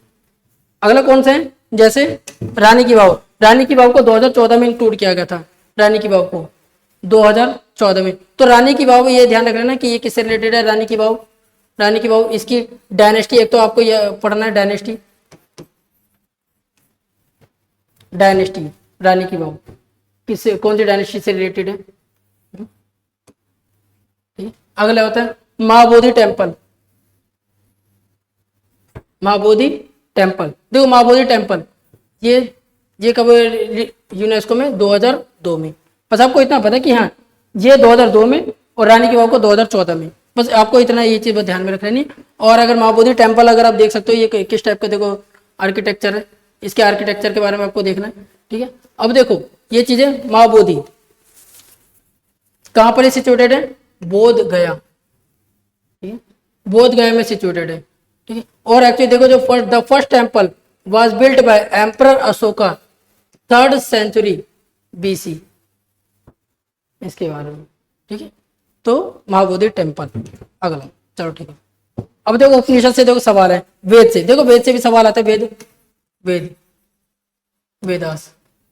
अब जैसे बताया गया था कि यूपीएससी कभी किसी को डिफेम नहीं करती है, और दूसरी बात ये यूपीएससी अगर कभी कोई भी सवाल पूछती है, एक्सट्रीम स्टेटमेंट जिसके अंदर दी जाती है वो अक्सर क्या होते हैं, रॉन्ग होते हैं। जैसे यहां पर क्या बोला गया, consider the following statements. First statement क्या है, there are no parables in उपनिषद। क्या देखो उपनिषद इतने बड़े हैं, बहुत सारे उपनिषद, मतलब उपनिषद में बहुत सारे पेजेस हैं, हजारों की तादाद में। तो अब आप हर कोई अब इसको पढ़ने तो बैठेगा नहीं पूरा, इसमें पैरेबल्स है या नहीं है। अगर कहीं पर भी अगर थोड़े से पैरेबल्स वगैरह अगर मिल जाए, कुछ भी अगर थोड़ा सा मिल जाए, तो हाँ मतलब कि ये वाली स्टेटमेंट गलत हो जाएगी आपकी, यानी यूपीएससी क्या करेगा, ये वाले स्टेटमेंट को गलत ही मान करके चलेगा, ठीक है। तो no, there are no parables, गलत। अगली चीज ये देखो, कहते हैं कि उपनिषद वर कंपोज्ड अर्लियर देन पुराण्स। अब यहां पर बता दूं, जो पुराण है, पुराण उपनिषद के बाद में लिखे गए हैं, उपनिषद पहले लिखे गए। उपनिषद जो है BC के टाइम पीरियड में लिखे गए, और जो पुराण है, मोस्टली पुराण जो है वो AD के टाइम पीरियड में लिखे गए, और जो उपनिषद है वो BC के टाइम पीरियड में लिखे गए। ये CE, ये BC, दोनों में ये अंतर है। तो ये BC के टाइम पीरियड में लिखे गए, ये सी के टाइम पीरियड में लिखे गए। ये 10th सेंचुरी 11th सेंचुरी यहाँ तक इनकी लिखावटें देखने को मिल जाती है कि ये काफी बाद में भी लिखे गए। उपनिषद वेदों के टाइम पीरियड के आसपास में लिखे गए, तो जाहिर सी बात है उपनिषद को पहले लिखा गया। तो देखो इसमें आंसर कौन सा हो जाएगा, ओनली 2, ओनली 2 आंसर हो गया। ठीक है, तो देखो अब देखो अब पैरेबल इज, ठीक है, सेकेंड, ठीक है, डायडेक्टिक स्टोरी इन प्रोज और वर्स दैट स्टेट वन और more instructive lessons principle. There are parables in Upanishad such as Yama Nachiketa. ध्यान रहे, यम नचिकेत के ऊपर भी क्वेश्चन आ चुके हैं। यम नचिकेत, देखो यम नचिकेत पर मतलब ऑलरेडी जो है यूपी पीसीएस में सवाल पूछे गए कई बार, यूपी पीसीएस में, और हम क्या कर रहे हैं यूपीएससी के लिए, तो हमें भी इसके बारे में थोड़ा बहुत तो देखो पढ़ना तो पड़ेगा। यम नचिकेत, बस ध्यान रख लेना, यम नचिकेत किसका भाग है, कठोपनिषद, ठीक है, कठोपनिषद, ये ध्यान रखना, यम नचिकेत कठोपनिषद, इसके बारे में। अगली चीज देखो, अब ये देखना कि उपनिषद कब लिखे। उपनिषद ये देखो 1000 से लेकर 500 BCE के, और इसी के टाइम पीरियड में वेद भी लिखे जा रहे थे। तो देखो वेद अगर आप देखोगे, वेद जैसे ऋग्वेद, इसकी वेदास 2 भाग में बांट लो, एक आएगा ऋग्वेद, फिर आएंगे साम, यजुर, अथर्ववेद। ऋग्वेद कब लिखा गया, 1500 BC से रिलेटेड लेकर के 1000 BC, और ये कब लिखे गए 1000 BC से लेकर के 600 BC, इसके आसपास में लिखे गए ये तीनों। तो 4 वेद है, और इसी के टाइम पीरियड में लिखे गए उपनिषद इसी के टाइम पीरियड में लिखे गए 1000 BC से लेकर 600 BC के आसपास ही लिखे गए उपनिषद। तो उपनिषद तो काफी ज्यादा पुराने हुए, पुराण तो काफी आगे जाकर के लिखे गए, AD के टाइम पीरियड में लिखे गए। ठीक है, तो ये देखो finally compiled in the form of Purana, ठीक है, Puranas in the mid first millennium CE, यानी कि ये कुछ 900 1000 इन्हीं के आसपास ही, मतलब साफ सीधी बात CE में इनको लिखा गया, इनको BCE में लिखा गया। अगर किसी को इतना ही पता तो वो भी काफी है, इस वाले क्वेश्चन को सॉल्व करने के लिए इतना भी काफी। अब देखो वही चीज देखो, धन्य कटका,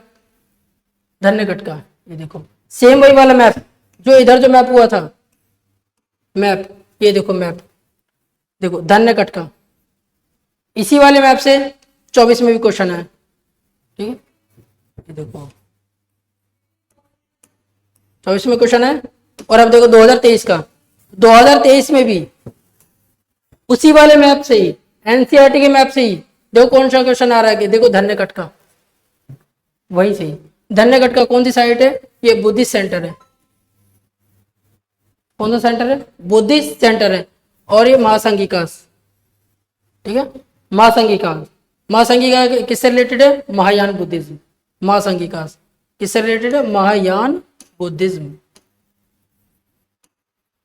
महायान बुद्धिज्म, ठीक है। तो महासंघिका के बारे में एक तो देखना है, और आगे जाकर के हम पढ़ेंगे इसके बारे में, महासंघिका के बारे में और भी कई सारी चीजों के बारे में, बुद्धिज्म को और भी थोड़ा डिटेल में देखेंगे आने वाले लेक्चर्स में, क्योंकि काफी सारे क्वेश्चन आए बुद्धिज्म से, तो आगे थोड़ा थोड़ा डिस्कशन होते जाएगा। तो धन्य कटका कहां पर है, आंध्र रीजन में। अब आप देखोगे कलिंगा उड़ीसा, मगध बिहार, गंधार ये तो एकदम ही अलग ही है, गंधार तो एकदम ही अलग है, तो ये तो होगा नहीं। कलिंगा के बारे में तो हमें पता ही है, मगध के बारे में तो हमें पता ही है, तो जाहिर सी बात है अगर हमें इनके बारे में कुछ देखो पता है कि हाँ यहाँ के बारे में देखो, अगर हम अशोक की हिस्ट्री पढ़ रहे हैं, बुद्धिज्म के बारे में पढ़ रहे हैं, तो हमें यहाँ इनके बारे में तो पता ही है कि कलिंगा में तो वॉर हुई थी, कलिंगा के बारे में हमें पता है, मगध के बारे में पता है कि मगध में हाँ क्या क्या चला, और यहाँ पर देखो नाम भी देखो क्या आ रहा है, कटका, धन्य कटका। कुछ जो आंध्र वाले देखो रीजन नाम आ रहा है, मतलब साउथ इंडिया वाला कुछ देखो नाम आ रहा है, कटका गटका कुछ इस टाइप का देखो नाम आ रहा है, धन्य कटका साउथ वाला नाम आ रहा है। तो गंधार तो एकदम नॉर्थ साइड में पड़ जाता है, काफी ज्यादा ऊपर दूर, इधर तो कुछ इस टाइप के तो नाम होते नहीं है। कलिंगा मगध यूपी बिहार साइड में, Orissa type sorry UP Bihar में इस टाइप के तो नाम होते नहीं है, तो क्या आंसर आ जाएगा, आंध्रा। थोड़ा अगर वर्ड को अगर एसोसिएट करके भी अगर हम करते हैं क्वेश्चन को, तो इजीली हमारा हो जाएगा क्वेश्चन। और वर्ड को एसोसिएशन अगर हम करने लग जाए तो काफी ज्यादा इंपॉर्टेंट है वर्ड एसोसिएशन भी। तो ये देखो, ये रहा देखो, ठीक है, अमरावती इन आंध्र प्रदेश, देखो आंध्र, ठीक है। अब ये देखो धन्य कटका, ये भी याद रखना है कि धन्य कटका कौन सी रिवर के किनारे, ये ध्यान रखना, कृष्णा रिवर। धन्य कटका कौन सी रिवर के किनारे, कृष्णा रिवर। और कृष्णा रिवर के नॉर्थ या साउथ में, साउथ में सिचुएटेड है। धन्य कटका कृष्णा रिवर के साउथ साइड में सिचुएटेड है। और ये एक बुद्धिस्ट साइट है, बुद्धिस्ट,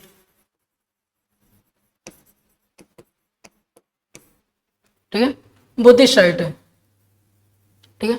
और आगे जाकर के, ठीक है, अब देखो, a prominent town in the Deccan region and the capital of the later Satavahanas, की आगे जाकर के सातवाहनस की कैपिटल भी बनी है, ठीक है, as recorded in numerous inscriptions, ठीक है, हाँ भाई, ठीक है।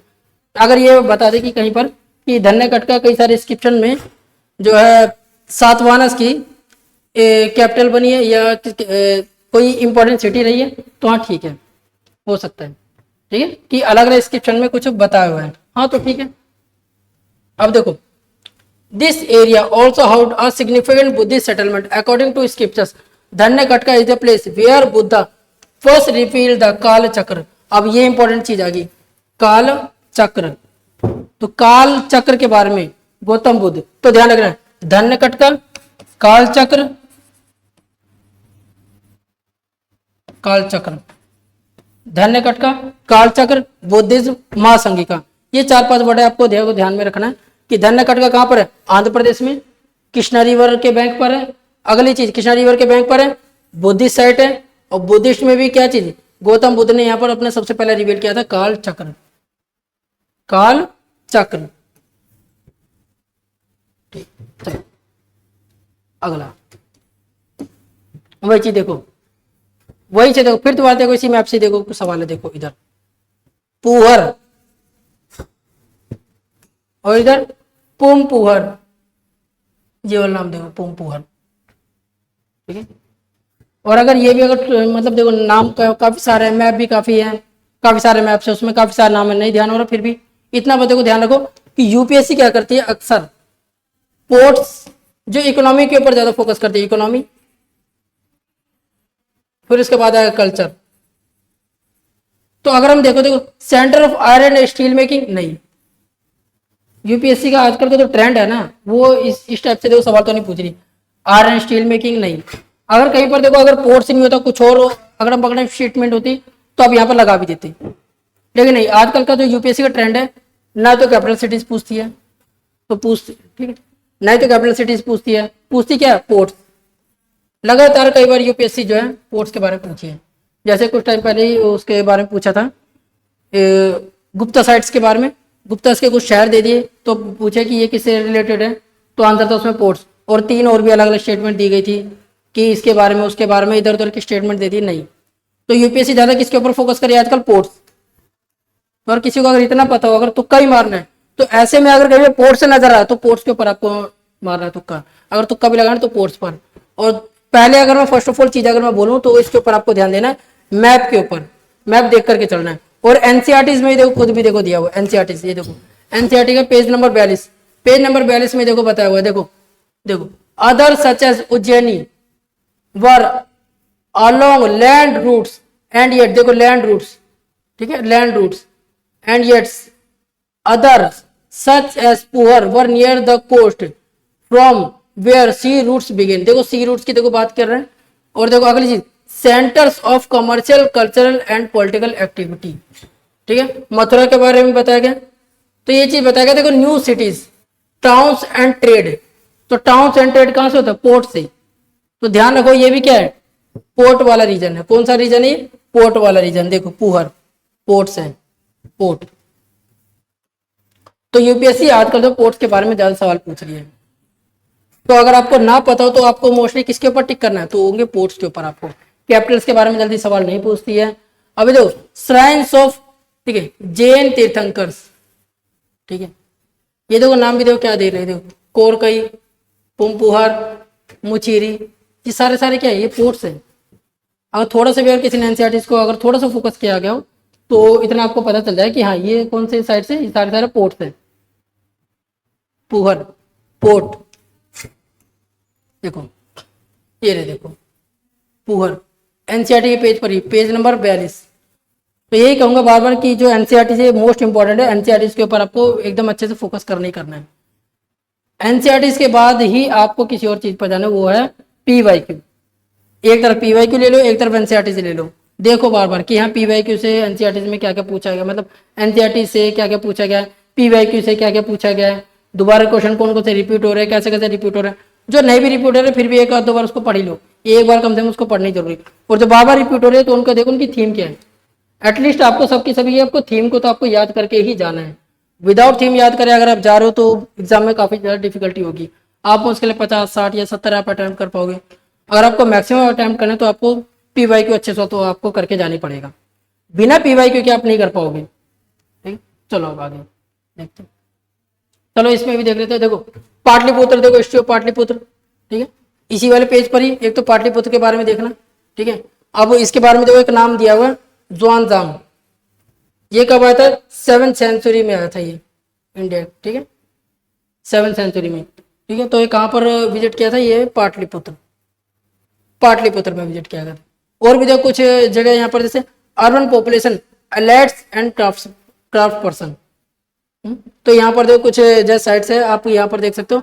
हड़प्पा, हड़प्पा के बारे में तो ऑलरेडी पता ही है, लेकिन यहाँ पर दूसरे जिसके ट्रेड वगैरह किया जा रहा है, जैसे gold, silver, copper, bronze, Ivory, glass and terracotta, इसके ऊपर बस एक बार देख लेना है। और एक ये नदन ब्लैक पॉलिश वेयर, ये इंपॉर्टेंट है, ठीक है। यहाँ पर एक देखो नाम दिया गया, wife of a goldsmith Sovanika, ठीक है। देखो this is part of an image from Mathura. तो ये जो आपको इमेज दिखाई दे रही है किसकी है? मथुरा में की है, मथुरा में की, ठीक है। On the pedestal is a प्राकृतिक इंस्क्रिप्शन, इसको प्राकृतिक इंस्क्रिप्शन लिखा हुआ है। Mention, mentioning that a women named, women का नेम, ठीक है, ठीक है, women name Nagapiya the wife of a goldsmith Sovanika, मतलब गोल्ड स्मिथ को क्या बोला गया? Sovanika, named Dharmaka, install this image in the shrine. तो ध्यान रख लेना, नागपिया और धर्माका कहां से रिलेटेड है? मथुरा, कहां से? मथुरा से रिलेटेड है। और गोल्ड स्मिथ को क्या बोला गया? सोवानिका। ये कुछ नाम याद ना हो लेकिन इतना ध्यान रखना, सोवानिका इंपॉर्टेंट है, सोवानिका याद रख लेना, Sovanika. Page number 42, NCERT book first chapter 2। अगली चीज देखो, वही देखो बुद्धिज्म और जैनिज्म। यहां पर देखो, souls are not only the property of animal and plant life but also of rocks, running water and many other natural objects not looked on as living by other religious sects। तो क्या बोल रहे हैं कि souls सिर्फ animal plant life की property नहीं है, बल्कि यहाँ तक कि रॉक्स, रनिंग वाटर, हर चीज में। हमने पढ़ा था, आपने अपने जैसे एनसीईआरटी में आपने पढ़ा ही होगा, और इसके बारे में आपको दिखा भी दूंगा एनसीईआरटी के अंदर ही, कि जैनिज्म क्या बोलते हैं कि हर चीज में जान है, चाहे पत्थर है, पानी है, हवा है, हर चीज में जान है, सब चीज में आत्मा है। लेकिन बुद्धिज्म क्या कहते हैं? नहीं, ऐसा कुछ नहीं, बुद्धिज्म इन सब चीजों में ज्यादा बिलीव नहीं करता है। तो कहते हैं कि ये जो जैनिज्म है एक्सट्रीम लेवल पर अहिंसा के अगेंस्ट है। एक्सट्रीम लेवल पर ये क्या बोलते हैं कि हम जो है अहिंसा को ज्यादा प्रमोट करेंगे, मतलब हिंसा हम बिल्कुल ही प्रमोट नहीं, सॉरी, हिंसा को हम बिल्कुल ही प्रमोट नहीं करेंगे। हम क्या करेंगे? हम अहिंसा को ज्यादा प्रमोट करेंगे, ठीक है। हमें बिल्कुल भी तरीके से हिंसा पसंद नहीं है। हम हर चीज में हम जीव में जान को मानते हैं। हर जीव में क्या होता है? कोई ना कोई देखो जान होती है, हर एक जीव में जान होती है। अब देखो कहां से देखो पूछा गया, देखो यहीं से देखो, ठीक है। The most important idea in Jainism that, देख, एंटायर वर्ल्ड इज एनिमेटेड, कह रहे कि पूरी दुनिया एनिमेटेड है। Even stone, rocks and water have life. ये देखो पेज नंबर 88 पर एनसीईआरटी के सीधे स्टेटमेंट दी गई है कि stones, rocks, water have life, इसी वाले पेज पर ही दे दिए गए। तो यानी कि देखो एनसीईआरटी के इसी वाले पेज से भी देखो सवाल आ रहे हैं। एनसीईआरटी के ये चैप्टर 4 है एनसीईआरटी की, यानी कि आपको पता चल गया NCERT book first most important है, मोस्ट इंपॉर्टेंट। और इसमें भी आपको कौन से इंपॉर्टेंट चैप्टर पढ़ना है, फर्स्ट, सेकंड और फोर्थ, यहां से आपको लगातार आपको क्वेश्चन देखने को मिलेंगे। फर्स्ट वाला हड़प्पा से रिलेटेड है, हड़प्पा, हड़प्पन साइट से इससे पूछी जाती है, फर्स्ट वाले चैप्टर से हड़प्पन साइट्स ज्यादातर। सेकंड वाले चैप्टर से ये अशोक मौर्य, ठीक है, इन सब के बारे में, और जो पोर्ट ट्रेड इन सब के बारे में पूछा जाता है। फोर्थ है जो बुद्धिज्म और जैनिज्म, इन दोनों से ज्यादातर जो सवाल आते हैं वो यहाँ से ज्यादा सवाल आते हैं। ये चैप्टर आपको जो है करके ही जाना है, इनके मैप और इनकी एक एक लाइन अच्छे से आपको पढ़ देनी है, अच्छे से एकदम। एनसीईआरटी पढ़ने का मतलब ये नहीं है कि सिर्फ आप गो थ्रू कर लो, सिर्फ आप उसको बस पढ़ करके चले जाओ, नहीं। इसका मतलब ये आप एक एक वर्ड को अच्छे से आप समझ लो अच्छे से, ठीक। क्योंकि अगर किसी ने अगर ये पढ़ के अगर ठीक से गया होता तो उनके जो क्वेश्चन है ये वाला ना तो स्किप होता, या तो कुछ लोग क्या करते, या तो स्किप करते, या तो इसको गलत करके आ जाते, या किसी ने सही किया होगा तो पढ़ के गया होगा सही से। तो एनसीईआरटी क्या है हमारे लिए मोस्ट इंपॉर्टेंट है, हमारा सबसे बड़ा हथियार तो भाई एनसीईआरटी है। एनसीईआरटी हमको भाई छोड़ना नहीं है, ठीक है। देखिए, इनफैक्ट द प्रिंसिपल ऑफ अहिंसा emphasized within Jainism has left its mark on Indian thinking as a whole, ठीक है। According to the Jain teachings, the cycle of birth and rebirth is shaped through karma। तो ध्यान रखो, cycle of birth और rebirth, यानी इसके अंदर believe कर रहे हैं, बर्थ और रीबर्थ में यानी पुनर्जन्म में बिलीव कर रहे हैं, और कह रहे हैं ये सारी जो साइकिल चलती है कर्म के बेस पे चलती है। सॉरी, ठीक है। चलो अब ये तो 12th क्लास की एनसीईआरटी है। 6th क्लास की एनसीईआरटी में भी देखो बोला गया, 6th क्लास की एनसीईआरटी में देखो, इधर 6th क्लास की देखो, मैन एंड वीमेन, ठीक है, who wish to know the truth must leave their homes, they must follow very strictly rules of ahimsa. मतलब अहिंसा का आपको एकदम ही अच्छा खासा आपको रूल को अपनाना पड़ेगा। अगली चीज, विच मीन्स नॉट हर्टिंग और किलिंग लिविंग बींग्स, ठीक है, ये चीज है। अगली चीज देखो, आगे पढ़ते, ठीक है, ordinary people could understand the teachings of Mahavira and his followers because they use Prakrit, क्योंकि वो क्या यूज करते हैं, वो प्राकृत यूज करते हैं, ठीक है। इसके हैं, चलो ठीक है।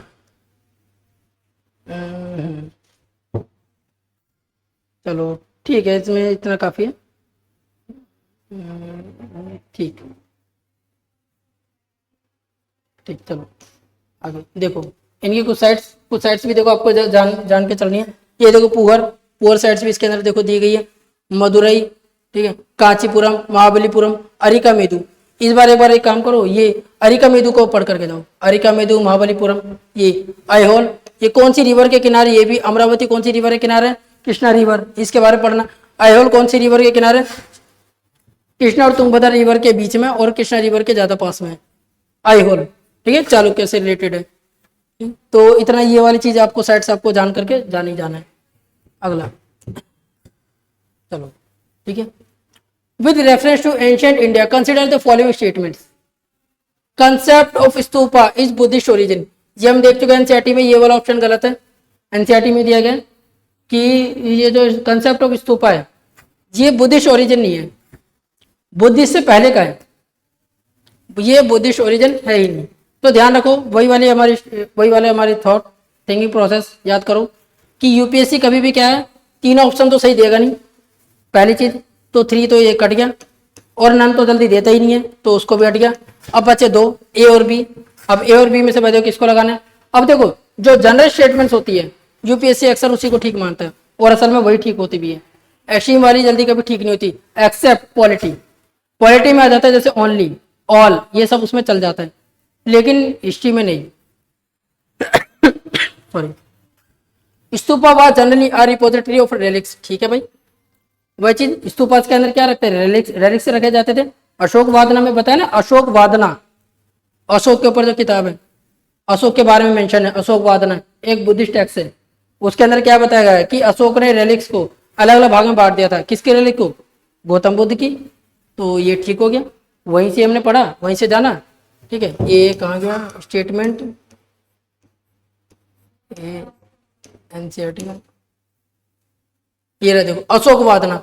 अगर इसी को अगर ठीक से पढ़ करके जाते तो देखो, distributed portion of the Buddha's relics, ये देखो डायरेक्टली या इनडायरेक्टली कहो, क्वेश्चन तो आ नहीं आने एनसीईआरटी से। ये देखो, distributed portion of the Buddha's relics to every important town and order the construction of stupas over them. ये देखो, रेलिक्स गौतम बुद्ध के रेलिक्स थे, फिर उसके ऊपर स्तूपास बनाया गया। किसमें लिखा गया? अशोक वादना के अंदर लिखा गया। ठीक है, तो देखो इसी के बेस पर ही अगर उसी टाइम अगर 2023 में ही अगर किसी ने एनसीईआरटी से अगर पढ़ ली होती तो उसका वाला भी क्वेश्चन ठीक ठाक जाता, सही जाता वाला। ठीक, अब देखो, stupa was a वोटिव and commemorative structure in Buddhist. ठीक है, बिल्कुल सही कि वहां पर हम वोटिव और कमेमोरेटिव स्ट्रक्चर थे। ठीक है, बढ़िया। तो ठीक, तो इसका आंसर क्या हो जाएगा? बी। तो वही वाला देखो हमारा कंसेप्ट, जनरली क्या होता है यूपीएससी, नन तो आंसर मानती नहीं है, ऑल भी बहुत कम ही होता है, रेयरली बहुत कम होता है, 1 या 2 में से होता है। तो हमने क्या लगा? बी लगाया। और अक्सर यूपीएससी कभी किसी को डिफेम नहीं करती। और दूसरी चीज यह है कि जनरल जो स्टेटमेंट्स होती है, जनरल जो जेनेरिक स्टेटमेंट्स होती है, जिसमें कोई सॉरी जिसमें किसी भी तरीके से कोई भी एक्सट्रीम वर्ड अगर ना हो, एक्सट्रीम वर्ड नहीं है, तो उसको हम ठीक मानेंगे। और जिसमें अगर एक्सट्रीम वर्ड होगा तो उसको हम गलत मानेंगे। चलो अब अगला, ठीक है। अब देखो क्वेश्चन 5। ठीक है, अब देखो, which one of the following explain the practice of Vatakkiruttal as mentioned in Sangam poems.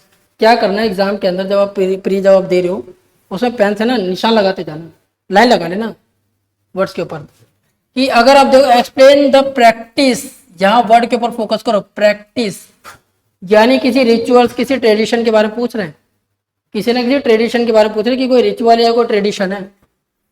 ठीक है, अब आप देखो इधर, और वट्टा किरुतल यानी कोई साउथ इंडिया का कोई ट्रेडिशन लग रहा है। हाँ होगा साउथ इंडिया का, देखते हैं।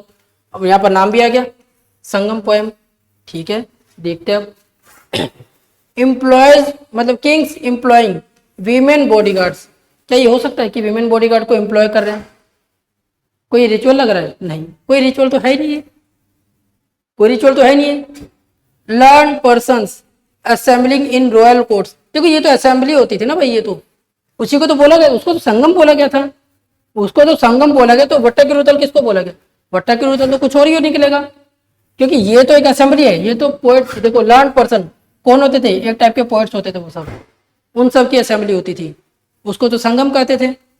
Young girls keeping watch over agriculture fields. ये देखो, एग्रीकल्चर फील्ड्स की देख रेख करना, क्या ये कोई प्रैक्टिस हो जाएगी? नहीं, ये तो भाई मजबूरी हो जाएगी ना, ये कोई प्रैक्टिस थोड़ी ना होती है, ये कोई रिचुअल थोड़ी, ये कोई रिचुअल थोड़ी ना ये। अब आंसर चलो डी को पढ़ते हैं एक बार। A king defeated in a battle committing ritual suicide by starving himself to death. कोई भी किंग है, वो अगर किसी बैटल में डिफीट हो गया है, अब क्या करेंगे? अब उसे मरना होगा, उसे सुसाइड करनी होगी। कैसे? डेथ से। खुद खाना नहीं खाना पड़ेगा, उसे खाना ही नहीं छोड़ देना एकदम उसे तब तक नहीं कुछ खाना जब तक कि खुद से ना मर जाए। तो ये क्या है, यहाँ पर तो खुद बोले, चीख चीख के चिल्ला रहा है भाई, ये तो एक रिचुअल है, वर्ड ही दिया वो रिचुअल। तो इसका आंसर क्या हो जाएगा? डी। क्वेश्चंस को अगर आप ध्यान से पढ़ोगे, वैसे एक्चुअली वहां पर इतना टाइम नहीं होता कि इतना ज्यादा आप ध्यान से पढ़ो, एकदम उसको ठीक ठाक से एकदम सोच समझ करके पढ़ो। लेकिन क्या होगा, आपको पहले एप्टीट्यूड डेवलप करना पड़ेगा कि क्वेश्चन को आप कैसे समझो। पेन से निशान लगाते रहने कि कौन सा, हाँ क्या क्या कह रहा है, स्टेटमेंट में क्या है क्या नहीं है, ये सब चीजें पहले ध्यान से पढ़ो कि क्या बोल रहे हैं। प्रैक्टिस के बारे में पूछ रहा है, तो यहाँ पर कोई भी आपको कोई रिचुअल्स, कोई प्रैक्टिस नजर नहीं आ रही है। ये कोई रिचुअल जो है बस आपको डी वाले में ही नजर आ रहा है। और कभी भी ऑप्शन को ना, चारों के चारों आपको ऑप्शन पढ़ने ही पढ़ने हैं। अक्सर यूपीएससी ये भी काम कर रहा है कि मतलब कोई भी वर्ड पूछ लिया, कुछ ऊपर के कुछ एसोसिएटेड वर्ड्स वगैरह उसके हल्के फुल्के दे दिए ऊपर से, लेकिन लास्ट वाले में क्या है, एकदम पूरा प्रॉपर आंसर दिया गया है। तो पूरे डी तक आपको पूरा पढ़ना पड़ेगा इसको, और पहले ऊपर से आपको पढ़ लेना है क्या क्या पूछा है क्या नहीं पूछा है। तो यूपीएससी क्या चाहता है? यूपीएससी ये नहीं चाह रहा कि आपको ये सारी चीजें, पूरी संगम पोएम को आप पूरा पढ़ना चालू कर दो, पूरी सारी किताब पढ़ो, नहीं। यूपीएससी कह रहे हैं कि आपके पास ये एप्टीट्यूड है कि आप समझ सकते हो कि क्वेश्चन में हम पूछ क्या रहे हैं, कि आप समझ सकते हो कि इसकी लैंग्वेज क्या है, क्या आप हमारे इशारा समझ पा रहे हो कि नहीं पा रहे हो। यूपीएससी ये आपसे चाह रहा है। ठीक है, तो इसका आंसर हो जाएगा डी। अब ये भी चलो जान लेते हैं कि जो संगम वंश है, संगम, तो संगम के बारे में अशोक के रॉक एडिक्ट 3 में दिया गया, 13 में, अशोक के रॉक एडिक्ट 13 में, और किस में दिया गया, रॉक एडिक्ट 2 में दिया गया। ठीक है, रॉक एडिक्ट 2 में किसके बारे में, जो कलिंग, इसको कलिंगा एडिक्ट भी बोलते हैं, कलिंगा, तो रॉक एडिक्ट 2, तो ध्यान रख लेना ये क्वेश्चन आ सकता है कि rock edict 13 mention about the Sangam dynasty, तो ये ठीक हो जाएगा। संगम डायनेस्टी के बारे में पढ़ना है आपको, और रॉक एडिक्ट 13 के बारे में, मतलब पूरा नहीं पढ़ना, बस इतना ध्यान रखना, रॉक एडिक्ट 13 और 2 किसके बारे में बता रहे हैं, संगम डायनेस्टी के बारे में बता रहे हैं, बस इतनी चीज। ठीक है, अगली चीज देखो, संगम, देखो संगम की, देखो संगम एज 3rd सेंचुरी BC से लेकर के 3rd सेंचुरी CE तक चला। चलो